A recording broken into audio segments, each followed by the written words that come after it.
Hello students, इस video में हम लोग डिस्कस करने जा रहे हैं बॉन्डिंग इन मेटल कार्बोनिल्स ये टॉपिक के बारे में। इसमें समझ लेंगे कि मेटल और कार्बोनिल ग्रुप इसके बीच में बॉन्डिंग किस तरह से होगा।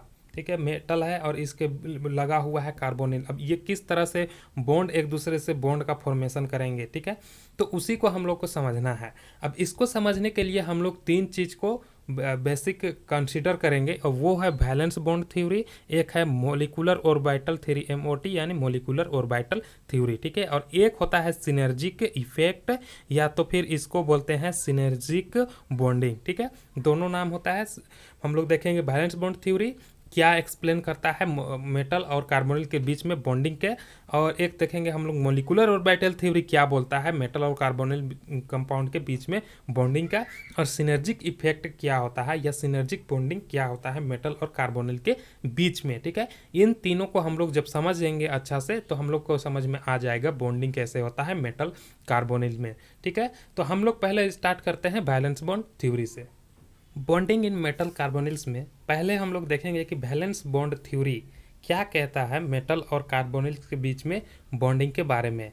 पहला पॉइंट है metal carbonyls are regarded as organometallic compound because in metal carbonyls the carbonyl molecule carbon monoxide molecule bonded itself to metal atom through its carbon as MCO bond. यहाँ पे क्या कर रहा है कि हम लोग मेटल कार्बोनिल को ऑर्गेनोमेटालिक कंपाउंड कंसीडर करते हैं। क्यों? क्योंकि इसमें जो मेटल है ये बॉन्डेड होता है कार्बन से। कार्बन किसके ग्रुप का?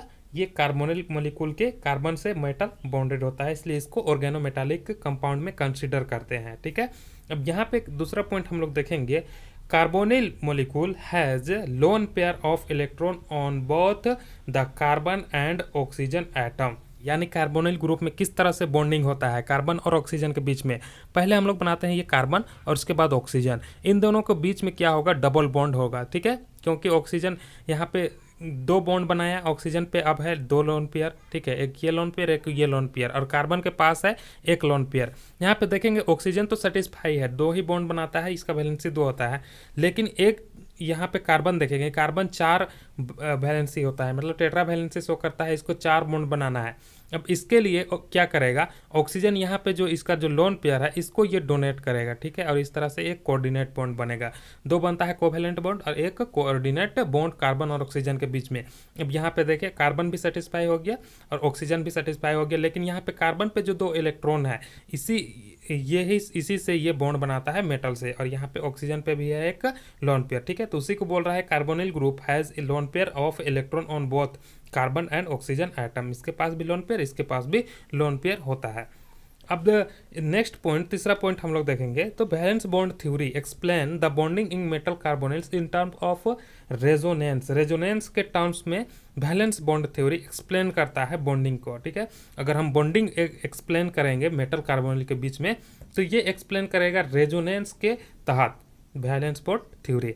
ठीक है, तो अब हम लोग देखेंगे कि किस तरह से ये क्या बतलाता है। यहाँ पे अगर मेटल और ये कार्बन क्या करेगा, अगर 2 इलेक्ट्रॉन मेटल को दे देगा, ठीक है, तो यहाँ पे डबल बॉन्ड बन जाएगा, और यहाँ पे ऑक्सीजन के पास रहेगा 2 डबल बॉन्ड वही, और एक जो कोऑर्डिनेट बॉन्ड था ये टूट जाएगा। ठीक है, अब इसी को हम लोग अगर रेजोनेंस इसका ड्रॉ करेंगे तो एक स्ट्रक्चर, इसका पॉसिबल स्ट्रक्चर इस तरह से हो सकता है जहाँ पे मेटल और ये कार्बन, और कार्बन के साथ यहाँ पे लगा देंगे एक, अगर सिंगल बॉन्ड बना तो ये ऑक्सीजन के साथ ट्रिपल बॉन्ड बना लेगा। अब ऑक्सीजन के साथ ट्रिपल बॉन्ड बनाया, ऑक्सीजन पॉजिटिव चार्ज, मेटल पे नेगेटिव चार्ज। ठीक है, ये दोनों इसका हो गया रेजोनेंस स्ट्रक्चर। यही वैलेंस बॉन्ड थ्योरी इतना ही एक्सप्लेन कर पाता है। इसको अच्छे तरह से एक्सप्लेन करता है मोलिकुलर ऑर्बिटल थ्योरी। नेक्स्ट देखेंगे molecular orbital theory MOT of metal carbonyls, यानी मोलिकुलर ऑर्बिटल थ्योरी क्या कहता है, ये कैसे एक्सप्लेन करता है मेटल और कार्बोनिल ग्रुप के बीच में बॉन्ड का। पहले ये एक्सप्लेन करेगा फॉर्मेशन ऑफ सिग्मा बॉन्ड। पहले हम लोग इसी को देखेंगे कि किस तरह से मोलिकुलर ऑर्बिटल थ्योरी एक्सप्लेन करता है सिग्मा बॉन्ड फॉर्मेशन का मेटल और कार्बोनिल ग्रुप के बीच में। तो इसका डेफिनेशन देखेंगे, this is due to donation of lone pair of electron present in highest occupied molecular orbital HOMO HOMO ये होता है हाईएस्ट ऑक्यूपाइड मोलिकुलर ऑर्बिटल, ये शॉर्ट में होमो लिखते हैं, ठीक है। और इसको ये हो जाएगा sigma 2p Z molecular orbital of carbonyl into suitable empty orbital of metal atom. This result into dative sigma bond, this increases the negative charge on metal, negative charge, ठीक है। हम लोग इसको देखेंगे, ये क्या कह रहा है कि फॉर्मेशन होगा सिग्मा बॉन्ड का due to donation of lone pair of electron presented HOMO, HOMO बोलते हैं हाईएस्ट ऑक्यूपाइड मोलिकुलर ऑर्बिटल, और यहाँ पे इस केस में है सिग्मा 2p जेड, ठीक है। और ये मोलिकुलर ऑर्बिटल, हम लोग पहले देखते हैं मोलिकुलर ऑर्बिटल कार्बोनिल ग्रुप का, यहाँ पे कार्बन और ये ऑक्सीजन, ठीक है। ये बनाने का जरूरत नहीं है एग्जाम में, बस हम समझाने के लिए लिख दिए हैं। कार्बन में का क्या होता है, 4 होता है ना वैलेंस इलेक्ट्रॉन, या तो फिर इसका जो 6 होता है इसको हम लोग क्या लिखते हैं 2s2 और 2p2, ठीक है। और हम लोग सिर्फ p ऑर्बिटल का बना रहे हैं यहाँ पे, ठीक है। ये px, ये हो गया py और ये हो गया pz। तो यहाँ पे 2 इलेक्ट्रॉन हम लोग अगर भरेंगे तो इस तरह से भर देते हैं, यहाँ पे भी लिख सकते हैं या फिर यहाँ भी लिख सकते हैं, कोई दिक्कत नहीं है। अब ऑक्सीजन में भी यही है px, py और ये pz, हम लोग सिर्फ p ऑर्बिटल का ले रहे हैं, 2s और 1s का कोई उतना ज़रूरत नहीं है। अब यहाँ पे ऑक्सीजन का ये होता है 8, ठीक है। तो यहाँ पे जो हो जाएगा 2p4, ठीक है, 2s2 2p4। तो यहाँ पे 4 इलेक्ट्रॉन हम लोग को भरना है, 1 2 3 4, कोई दिक्कत नहीं है। यहाँ पे इतना तो आता ही होगा करने इलेक्ट्रॉनिक कॉन्फ़िगरेशन। अब हम लोग को यहाँ पे इलेक्ट्रॉन को भरना है, ठीक है। तो यहाँ पे किस तरह से होगा, 1 2 3 4 5 6 7 8, या मतलब 6 इलेक्ट्रॉन है, और 6 इलेक्ट्रॉन हम लोग यहाँ पे सिर्फ इस तरह से भर दीजिए, ठीक है। यहाँ ज़्यादा समझने का ज़रूरत नहीं है, ये हम मोलिकुलर ऑर्बिटल थ्योरी कंप्लीट नहीं समझा पाएंगे इस थोड़ा सा वीडियो में। यहाँ पे सिर्फ आप समझिए कि किस तरह से इसका मोलिकुलर ऑर्बिटल बन रहा है कार्बोनिल ग्रुप का, ठीक है। ये यहाँ पे हम लोग को मिल गया ये कार्बोनिल ग्रुप का मोलिकुलर ऑर्बिटल, ये है कार्बन का मोलिकुलर ऑर्बिटल, ये है ऑक्सीजन का ऑर्बिटल, और दोनों का मिल गया ये कार्बोनिल ग्रुप का मोलिकुलर ऑर्बिटल, ठीक है। यहाँ तक समझ में आ गया। अब यहाँ पे इसको बोल रहे हैं हाईएस्ट ऑक्यूपाइड, ऑक्यूपाई किया है इलेक्ट्रॉन, ये है सिग्मा 2p जेड, और ये हाईएस्ट ऑक्यूपाइड है सिग्मा 2p जेड। इसको बोलते हैं लोएस्ट अनऑक्यूपाइड, इसको बोलते हैं हाईएस्ट ऑक्यूपाइड। जो हाईएस्ट ऑक्यूपाइड वाला ऑर्बिटल है मोलिकुलर ऑर्बिटल, इसको ये डोनेट करेगा मेटल एटम के वैकेंट ऑर्बिटल को, ठीक है। जो भी वैकेंट ऑर्बिटल है उसमें ये क्या करेगा, इलेक्ट्रॉन पेयर डोनेट करेगा, ठीक है। अब यहाँ पे इस वजह से क्या बनेगा, मेटल और कार्बन के बीच में सिग्मा, कार्बोनिल ग्रुप के बीच में सिग्मा बॉन्ड का फॉर्मेशन होगा, ठीक है। यही कह रहा है ये थ्योरी यहाँ पे फॉर्मेशन ऑफ सिग्मा बॉन्ड का। अब दूसरा इसका बोल रहा है कि this increases a negative charge on metal atom, क्योंकि जो इलेक्ट्रॉन पेयर है या लोन पेयर है उसको वो मेटल को डोनेट करेगा, तो जाहिर सी बात है उसमें नेगेटिव चार्ज मेटल में इंक्रीज करेगा, और जो कार्बन में है वो कार्बोनिल ग्रुप में वो डिक्रीज करेगा। क्या अब मेटल और कार्बोनिल ग्रुप के बीच में ओवरलैपिंग किस तरह से होता है कि बॉन्ड का फॉर्मेशन होगा, उसको हम लोग समझते हैं। यहाँ पे मेटल पे हम लोग ड्रॉ करते हैं, मान के चलिए ये नेगेटिव और ये पॉजिटिव, ठीक है। इसको इस तरह से ऑर्बिटल को हम लोग दर्शाते हैं, पॉजिटिव एक नेगेटिव। अब यहाँ पे कार्बन के साथ यहाँ पे ऑक्सीजन 3, इस तरह से ऑक्सीजन ग्रुप हम लोग जोड़ दिए हैं, कार्बोनिल ग्रुप, और यहाँ पे एक हम लोग को मिल गया ये अब ऑर्बिटल, ठीक है। इस पे कार्बन पे एक इलेक्ट्रॉन रहेगा। अब यहाँ पे हम लोग को मिलेगा क्या, उसको देखिए, यहाँ पे मेटल और मेटल के साथ ये नेगेटिव को एज इट इज हम लोग इसी तरह से लिख देते हैं, और यहाँ पे ये ओवरलैप करके बन गया ये कार्बन और मेटल के बीच में बॉन्ड, और इस तरह कार्बन के साथ ऑक्सीजन जो लगा हुआ है उसको हम लोग एज इट इज लिखते देते हैं, और यहाँ पे इसको लिख देते हैं सिग्मा ओवरलैप, ठीक है। कोई दिक्कत नहीं यहाँ पे। और इस तरह से हम लोग को मिल गया मेटल और कार्बन के बीच में बॉन्ड, ठीक है। यहाँ तक लिख लीजिएगा, इसको लिखने का ज़रूरत नहीं है, इसको बस हम समझाने के लिए बताए हैं, ठीक है। एग्जाम में इतना लिखना है। अब हम लोग नेक्स्ट देखते हैं formation of pi bond. Molecular orbital theory pi bond के फॉर्मेशन का किस तरह से एक्सप्लेन करता है। हम लोग तो देख लिए ये कार्बोनिल मोलिकुल और मेटल के बीच में सिग्मा बॉन्डिंग के फॉर्मेशन को कैसे एक्सप्लेन करता है मोलिकुलर ऑर्बिटल थ्योरी। अब नेक्स्ट हम लोग देखेंगे ये पाई बॉन्ड के फॉर्मेशन को किस तरह से एक्सप्लेन करता है MOT, ठीक है। तो अब इसके हम लोग थ्योरी देखते हैं। Formation of pi bond, this is pi overlap involving donation of electron from filled metal d orbital which is dxz or dyz into vacant LUMO lowest unoccupied molecular orbital which is pi star 2px and pi star 2p-y, और इसको क्या कह सकते हैं, anti bonding पाई, ठीक है, 2px और anti bonding pi 2py of carbonyl molecule या carbon monoxide molecule. This result in back bonding और बैक डोनेशन, इसको कहते हैं बैक बॉन्डिंग या बैक डोनेशन भी। अब यहाँ पे ये क्या कह रहा है कि इलेक्ट्रॉन पेयर फील्ड और डी ऑर्बिटल से, वो भी मेटल का फील्ड डी ऑर्बिटल से इलेक्ट्रॉन पेयर, अब ये डोनेट करेगा किसको, कार्बोनिल मोलिकूल को, और ये जाएगा कहाँ, LUMO, lowest occupied molecular orbital, जो कि है pi star 2px pi star 2py। हम लोग यहाँ से समझते हैं, यहाँ पे फील्ड डी ऑर्बिटल, ठीक है, ये डी ऑर्बिटल है मेटल का। अब डी ऑर्बिटल का हम लोग नाम लिख दिए हैं dxy, dyz, dxz, dx² minus y square, dz square, ठीक है। तो यहाँ से तो ये दोनों तो अलग हो जाता है, अगर आप लोग क्रिस्टल फील्ड थ्योरी आप पढ़े होंगे तो पता होगा, dx² माइनस वाई स्क्वायर और dz स्क्वायर, ये स्प्लिट कर जाता है ये डी ऑर्बिटल दो भाग में, ठीक है, यहाँ से ये यहाँ तक और ये दोनों अलग स्प्लिट करके चला जाता है, ठीक है। तो हम लोग यहाँ पे देखेंगे कि ये क्या बोल रहा है, फील्ड डी ऑर्बिटल जो कि है dxz और dyz, यहाँ पे दो दिया हुआ है ऑर्बिटल, ये dyz और dxz, इसमें अगर इलेक्ट्रॉन फील्ड है, अगर इसमें फील्ड है, ये वैकेंट है, तो इससे इलेक्ट्रॉन निकल करके जाएगा, अगर ये भी फील्ड है और ये भी फील्ड है तो इसमें से इलेक्ट्रॉन निकल करके जाएगा, ठीक है, दोनों में से किसी से भी जा सकता है। तो यहाँ से निकल करके जाएगा इलेक्ट्रॉन और ये जाएगा कहाँ, लोवेस्ट अनऑक्यूपाइड मोलिकुलर ऑर्बिटल, किसके, कार्बोनिल मॉलिक्यूल के, और जो कि है पाई स्टार 2px और पाई स्टार 2py यानी एंटी बॉन्डिंग, ठीक है। तो यहाँ पे हम लोग देखेंगे लोवेस्ट अनऑक्यूपाइड, ये हो गया हाईएस्ट अनऑक्यूपाइड और ये हो गया लोवेस्ट अनऑक्यूपाइड मोलिकुलर ऑर्बिटल, यहाँ पे pi star 2px pi star 2py यहाँ पे जाएगा, ठीक है। ये अपना इलेक्ट्रॉन पेयर इस बार मेटल डोनेट करेगा और ये निकल करके जाएगा वहाँ पे, ठीक है, लोवेस्ट अनऑक्यूपाइड मोलिकुलर ऑर्बिटल में, और इस तरह से मेटल और कार्बोनिल ग्रुप के बीच में बनेगा पाई बॉन्ड, ठीक है। जब कार्बन ग्रुप मेटल को डोनेट करेगा सिग्मा बॉन्ड, और जब मेटल पहले इससे ऐसे समझिए, जब कार्बोनिल ग्रुप मेटल को इलेक्ट्रॉन पेयर डोनेट किया सिग्मा बॉन्ड, अब मेटल फिर से अगर डोनेट किया बैक बॉन्डिंग तो उसको कहेंगे पाई बॉन्ड। इतना क्लियर है। अब कहीं कहीं पे दिया रहता है कि due to formation of sigma bond between metal and carbonyl group the negative charge on metal atom is increases, ठीक है, मेटल एटम पे नेगेटिव चार्ज इंक्रीज करता है। This is further destabilize by donation of lone pair और electron pair from metal atom to carbonyl group, ठीक है।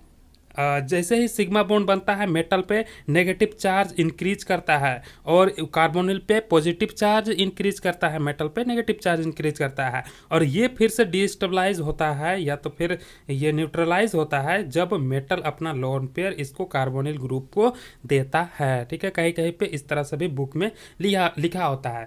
अब हम लोग इस पे देखते हैं कि ये ओवरलैपिंग किस तरह से होता है कि ये बॉन्ड का फॉर्मेशन हो रहा है। सबसे पहले हम लोग यहाँ पे मेटल का हम लोग बनाएंगे, तो मेटल पे इस तरह से हम लोग बना दिए पॉजिटिव और एक नेगेटिव, ठीक है। यहाँ पे हम लोग ऑर्बिटल को ही इस तरह से दर्शाते हैं, कहीं कहीं पे नेगेटिव और ये पॉजिटिव, ठीक है। अब इसके साथ हम लोग लगाते हैं कार्बोनिल ग्रुप का, कार्बोनिल में यहाँ पे इस तरह से हम लोग लगा दिए, और ये हो गया नेगेटिव और यहाँ पे हो गया ये पॉजिटिव, और इसमें भी हम लोग लगा देते हैं पॉजिटिव और ये नेगेटिव, ठीक है। यहाँ तक कोई दिक्कत नहीं है। अब यही दोनों आपस में ओवरलैप करेगा, यहाँ पे लोन पेयर भी दिया रहता है कहीं कहीं पे, ठीक है। तो इस तरह से ये ओवरलैपिंग होगा। अब और हम लोग को क्या क्या मिलेगा उसको हम लोग यहाँ पे बनाते हैं, ठीक है। ये मेटल में जो ये नेगेटिव चार्ज इसको पॉजिटिव था, इसको एज इट इज लिख दिए। अब यहाँ पे पॉजिटिव और ये पॉजिटिव, ठीक है, पॉजिटिव और बाइटल, ठीक है, ये कोई चार्ज नहीं है, ये दोनों आपस में ओवरलैप करेगा और इस तरह से बॉन्ड का फॉर्मेशन करेगा, ठीक है। और यहाँ भी इस तरह से इसको दर्शा दीजिए, ये इसी तरह से लिखा रहता है बुक में, शो किया है। अब यहाँ पे ये ट्रिपल बॉन्ड या तो फिर इसको एक इस तरह से दर्शा सकते हैं हम लोग, ठीक है। और यहाँ पे नेगेटिव चार्ज ये पॉजिटिव चार्ज जैसा था। अब इसको डॉट इसे सेडेट कर दीजिए, ये हो गया आप लोग का यहाँ पे पाई ओवरलैप, ठीक है। हम लोग पहले देखे थे सिग्मा ओवरलैप, ये है आप लोग का पाई ओवरलैप। अब इसके वजह इसको इस तरह से भी लिख सकते हैं। पहले हम लोग क्या लिखते थे, जब कार्बोनिल ग्रुप मेटल को यहाँ पे दिया था तो इस तरह से हम लोग किए थे, लेकिन इस टाइम पे मेटल क्या कर रहा है, इलेक्ट्रॉन पेयर देगा, तो इस तरह से इसको MCO बॉन्ड लिखते हैं, ठीक है। मेटल और कार्बोनिल के बीच में बॉन्ड। अब यहाँ से क्या एक और पॉइंट लिख लीजिएगा, it stabilises low oxidation state of metal and increase stability. ये स्टेबलाइज करता है लो ऑक्सीडेशन स्टेट मेटल का और फिर से इंक्रीज करता है इसका स्टेबिलिटी। अब ये जो जितना हुआ वैलेंस बॉन्ड थ्योरी या तो मॉलिक्यूलर ऑर्बिटल थ्योरी में हम लोग देखें, इसको एक और इफेक्ट से या तो फिर एक और बॉन्डिंग से हम लोग समझ सकते हैं, और वो होता है सिनर्जिक इफेक्ट कहते हैं, या तो उसको सिनर्जिक बॉन्डिंग भी कहीं कहीं पे कहते हैं। आप इतना लिख लीजिए, इसको लिखने का तो वैसे ज़रूरत नहीं है, लेकिन अगर समझने के लिए लिखना है तो लिख सकते हैं, ठीक है। तो अब हम लोग देखेंगे वही सिनर्जिक इफेक्ट या synergic bonding. Molecular orbital theory के द्वारा हमने देख लिया कि मेटल और कार्बन के बीच में यानी कार्बोनिल ग्रुप के बीच में यहाँ पे किस तरह से इसका सिग्मा बॉन्ड का फॉर्मेशन होता है और किस तरह से ये पाई बॉन्ड का फॉर्मेशन होता है, ठीक है। अब एक और जो बॉन्डिंग है सिनर्जिक बॉन्डिंग या तो फिर सिनर्जिक इफेक्ट, ये भी समझाने का कोशिश करता है कि मेटल और कार्बोनिल ग्रुप के बीच में सिग्मा बॉन्ड और पाई बॉन्ड का फॉर्मेशन किस तरह से होता है। तो उसी को हम लोग ध्यान से देखेंगे, और पहले इसका हम लोग थ्योरी देखते हैं, उसके बाद समझने की कोशिश करते हैं कि ये क्या है।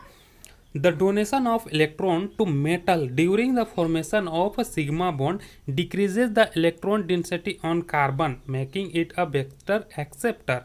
The back donation of metal electron to carbonyl increases the electron density on carbon, making it a better donor. The net result is strong bonding between metal and carbonyl molecule. This metal reinforcement is called synergism and the effect is called synergic effect.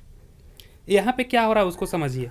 क्या बोल रहा है कि donation of electron to metal, electron जब metal को donate करेगा, ये करता है कार्बन एटम या तो फिर कार्बोनिल मॉलिक्यूल। यहाँ पे समझिए कार्बोनिल मॉलिक्यूल क्या करेगा, जब मेटल को में इलेक्ट्रॉन डोनेट करेगा तो यहाँ पे कार्बोनिल मॉलिक्यूल के जो कार्बन में क्या करेगा, ये इलेक्ट्रॉन डेंसिटी को डिक्रीज कर देगा, ठीक है। इलेक्ट्रॉन डेंसिटी डिक्रीज किया हो ना, तो इसके बाद इस कार्बन पे इलेक्ट्रॉन का कमी हो गया, और कमी हो गया इलेक्ट्रॉन का, यानी इसको इलेक्ट्रॉन चाहिए, और यही चीज़ इसको क्या बना देता है, अ बेटर एक्सेप्टर। समझ में आया, ये इलेक्ट्रॉन डोनेट किया और इलेक्ट्रॉन का कमी हुआ और ये एक्सेप्टर बन गया इलेक्ट्रॉन का। अब फिर क्या होगा इसके बाद, the back donation of metal electron to carbonyl increases the electron density on carbon making it a better donor. अब इसमें इसके बाद क्या होगा, ये तो एक्सेप्टर अभी बन गया है।